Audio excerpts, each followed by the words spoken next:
জানিয়ে দেব হাতে থাকা সর্বশেষ আপডেট আন্তর্জাতিক সংবাদ। শুরুতে সংবাদ শিরোনাম, এরপর বিস্তারিত। উচ্চ মূল্যস্ফীতির জন্য যুক্তরাষ্ট্রকে দায়ী করলেন ইরানের প্রেসিডেন্ট। যুদ্ধবিরতি নিয়ে আলোচনা করতে মিশর যাচ্ছেন হামাস সেনাপ্রধান। ইসরায়েলকে উপযুক্ত জবাব দেওয়ার হুঁশিয়ারি হিজবুল্লাহর। লেবাননে ইসরায়েলি বিমান হামলায় ৩ শিশুসহ নিহত ১১। উচ্চ মূল্যস্ফীতির জন্য যুক্তরাষ্ট্রকে দায়ী করলেন ইরানের প্রেসিডেন্ট। ইরানের অর্থনৈতিক সংকট ও উচ্চ মূল্যস্ফীতির জন্য যুক্তরাষ্ট্রের অবরোধ এবং তেল বিক্রির আয় কমে যাওয়াকে দায়ী করেছেন দেশটির প্রেসিডেন্ট মাসুদ পেজেশকিয়ান। শুক্রবার ১৪ আগস্ট প্রকাশিত এক বক্তব্যে তিনি একথা বলেন। তিনি বলেন, ইরানের বন্দরগুলোতে মার্কিন অবরোধের কারণে পণ্য আমদানি করতে বেশি সময় ও খরচ হচ্ছে, ফলে বাজারে পণ্যেরও দাম বেড়ে যাচ্ছে। পেজেশকিয়ান বলেন, জীবনযাত্রার ব্যয় ও পণ্যের দাম বেড়ে যাওয়া বিষয়টি স্বাভাবিক। আগে আমরা জাহাজে করে পণ্য আনতাম, এখন পণ্যগুলোকে আমাদের কাছে পৌঁছাতে দীর্ঘ পথ পাড়ি দিতে হচ্ছে। এতে উৎপাদিত পণ্যের খরচ বেড়ে গেছে। তিনি আরো বলেন, ইরানের আয়ও কমে গেছে। আগে তেল বিক্রি করে আয় করা হতো, কিন্তু এখন সেই সুযোগ সীমিত হয়ে পড়েছে। পেজেশকিয়ানের ভাষ্য অনুযায়ী শিল্প কারখানায় বোমা হামলার কারণে সরকারের রাজস্ব কমেছে। তিনি বলেন, তারা যুক্তরাষ্ট্র ও ইসরায়েল বেশ কয়েকটি কারখানা ধ্বংস করেছে, ফলে আগের মতো সেসব প্রতিষ্ঠান থেকে কর আদায় করাও সম্ভব হচ্ছে না। তবে অর্থনীতির চাকা সচল রাখতে হবে বলেও মন্তব্য করেন তিনি। যুদ্ধবিরতি নিয়ে আলোচনা করতে মিশর যাচ্ছেন হামাস প্রধান। গাজা যুদ্ধবিরতি নিয়ে আলোচনার জন্য মিশরের রাজধানী কায়রো যাচ্ছেন ফিলিস্তিন প্রতিরোধ আন্দোলন হামাসের রাজনৈতিক নেতা ও প্রধান আলোচক খলিল আল হাইয়া। সশস্ত্র সংগঠনের এক সূত্রের বরাতে এ তথ্য জানিয়েছে বার্তা সংস্থা এফপি ও আনাদোলু। জুলাইয়ের শেষ দিকে হামাসের নেতৃত্ব নেওয়ার পর এই প্রথম মিশর সফরে যাচ্ছেন আল হাইয়া। রোববার ১৬ আগস্ট সকালে তিনি মিশরের গোয়েন্দা সংস্থার প্রধান হাসান রাশেদের সঙ্গে বৈঠক করবেন বলে জানা গেছে। এদিকে আগামী সপ্তাহে মার্কিন প্রেসিডেন্ট ডোনাল্ড ট্রাম্পের জামাতা ও বিশেষ দূত জারেড কুশনার ইসরায়েল ও মিশর সফরে যাবেন। গাজা নিয়ে ট্রাম্পের পরিকল্পনার বিষয়ে ইসরায়েল ও অন্যান্য পক্ষের মতপার্থক্য কমানোই তার এই সফরের মূল উদ্দেশ্য। কুশনারের সঙ্গে বোর্ড অব পিসের গাজার জন্য উচ্চ প্রতিনিধি নিকোলাই মিলাদেনভো থাকবেন। এর আগে বোর্ড অব পিসের প্রস্তাবিত ১৫ দফা পরিকল্পনা প্রকাশ্যে প্রত্যাখ্যান করে ইসরায়েলি প্রধানমন্ত্রী বেনিয়ামিন নেতানিয়াহু। ওই পরিকল্পনায় হামাস নতুন একটি ফিলিস্তিন পরিচালনা কমিটির কাছে তাদের অস্ত্র হস্তান্তরে সম্মত জানিয়েছিল।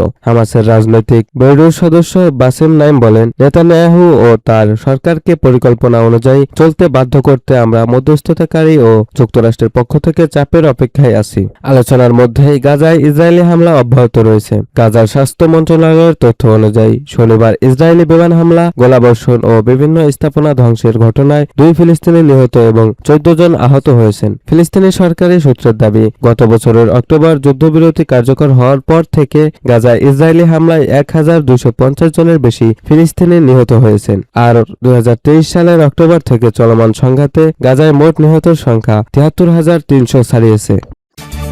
ইসরায়েলকে উপযুক্ত জবাব দেওয়ার হুঁশিয়ারি হিজবুল্লাহর। দক্ষিণ লেবাননে ইসরায়েলের বর্বর হামলার উপযুক্ত জবাব দেওয়ার হুঁশিয়ারি দিয়েছে দেশটির সশস্ত্র সংগঠন হিজবুল্লাহ। একই সঙ্গে লেবানন সরকারকে ইসরায়েলের সঙ্গে চলমান সরাসরি আলোচনা বন্ধ করার আহ্বান জানিয়েছে সংগঠনটি। এক বিবৃতিতে হিজবুল্লাহ বলেছে, ইসরায়েলকে স্পষ্টভাবে বুঝতে হবে যে তাদের হামলা, লঙ্ঘন এবং লেবাননের উপর নিজেদের সিদ্ধান্ত চাপিয়ে দেওয়ার চেষ্টা আর চলতে পারে না। হিজবুল্লাহ অভিযোগ করছে, লেবানন কর্তৃপক্ষ ইসরায়েলের সঙ্গে অপমানজনক সরাসরি আলোচনার পথে এগিয়ে যাচ্ছে। ইসরায়েলকে বিনামূল্যে ছাড় দিচ্ছে। সংগঠনটি এ ধরনের আলোচনা ও ছাড় বন্ধ করার আহ্বান জানিয়েছে। এর আগে শনিবার দক্ষিণ লেবাননের আনসার ও দের আল জাহরানি এলাকায় ইসরায়েলি বিমান হামলায় অন্তত ১১ জন নিহত হন। নিহতদের মধ্যে ৩ শিশুও রয়েছে বলে লেবাননের পক্ষ থেকে জানানো হয়েছে। ইসরায়েলি সামরিক বাহিনী দাবি করেছে, তারা হিজবুল্লাহর অবকাঠামো ও কমান্ড সংশ্লিষ্ট স্থাপনা লক্ষ্য করে হামলা চালিয়েছে। দখলদাররা দক্ষিণ লেবাননে হিজবুল্লাহর হামলায় তাদের ৩ সেনা আহত হওয়ার পর পাল্টা অভিযান হিসেবে এসব হামলা চালানো হয়।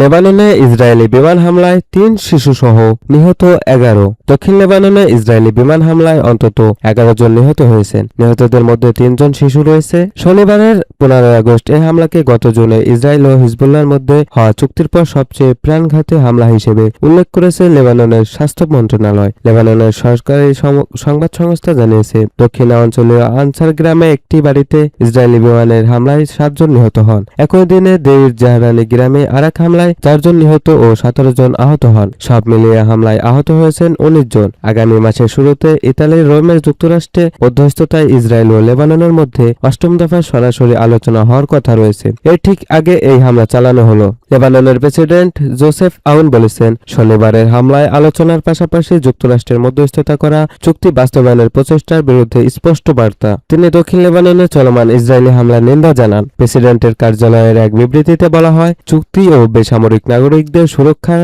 আন্তর্জাতিক আইন বারবার লঙ্ঘনের কারণে আনসার গ্রামে একটি পুরো পরিবার নিহত হয়েছে। লেবাননের প্রধানমন্ত্রী নওয়াফ সালমানও হামলার নিন্দা জানিয়ে ইসরায়েলকে এই অন্তত বিপজ্জনক উত্তেজনা বন্ধ করার আহ্বান জানিয়েছেন। তিনি বলেন, আনসার গ্রামের হামলায় নিহত ব্যক্তিরা কোনো সামরিক অবকাঠামোর অংশ ছিলেন না এবং নিহত নারী ও শিশুরাও কোনো সামরিক লক্ষ্যবস্তু ছিলেন না। লেবাননে ইসরায়েলি হামলায় উপযুক্ত জবাব দেওয়ার হুঁশিয়ারি দিয়েছে হিজবুল্লাহ। একই সঙ্গে ইসরায়েলের সঙ্গে অপমানজনক সরাসরি আলোচনা বন্ধ করতে লেবাননের সরকারের প্রতি আহ্বান জানিয়েছে সংগঠনটি। হিজবুল্লাহ এক বিবৃতিতে বলছে, ইসরায়েলের হামলা, চুক্তি লঙ্ঘন এবং নিজেদের ইচ্ছা চাপিয়ে দেওয়ার চেষ্টা আর চলতে দেওয়া হবে না। এসব কর্মকাণ্ডের উপযুক্ত জবাব দেওয়া হবে। সংগঠনটি আরও অভিযোগ করেছে, ইসরায়েলের প্রধানমন্ত্রী বেনিয়ামিন নেতানিয়াহু নিজের দেশের রাজনৈতিক অবস্থান শক্ত করতে যুদ্ধ আরও বাড়াতে চাইছেন।